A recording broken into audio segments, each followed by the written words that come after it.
السلام عليكم ورحمة الله تعالى وبركاته. إذا هانتين kusoo dhawaada janalkeen farxi versan official daan ugu cusub waxaan ku leenahay soo dhawo hadaa hor nool joogto waa ku mahadsantahay la joogaada.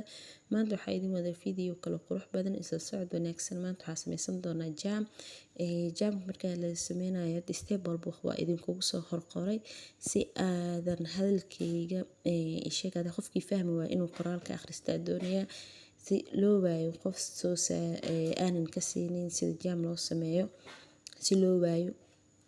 Marka waa kana hadda yar waxaa soo gacmaha la soo nadiifsaday, gacmaha markii la soo fruitka la soo nadiifiyay kadib waa la sii jarjaraa. Markii la sii jarjaro waxaa lagu diyaarin doonaa saxankaas idin muuqda.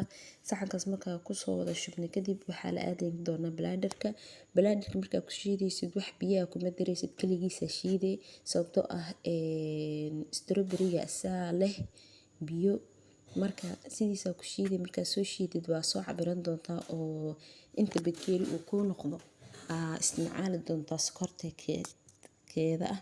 Marka anaga hadda yar waxaa isticmaali doonaa 3 koob oo inoo noqdo 2 koob iyo half oo inoo noqdo 2 koob iyo half oo sokora isticmaali doonaa sorry. Kadib intaas markaa isku soo darsano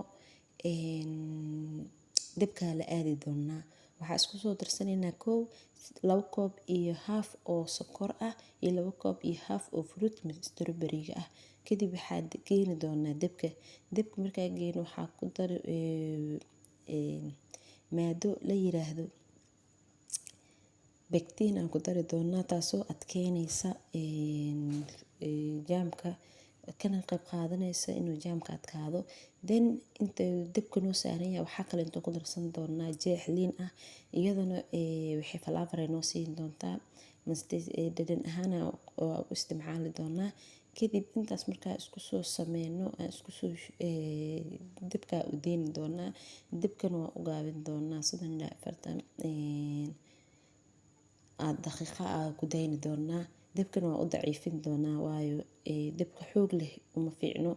Kadib markaa saas ku soo sameyno ku soo gabagabayno ilaa way soo burshay markay soo burshto ilaa uu burshkaas uu ka dhamaado qaandada kama deynaysid marka aad saartid kow ilaa iyo dhamaadka qaandada kama deyn doontid oo saas oo walaaqay way soo burshay bacdii markay soo burshto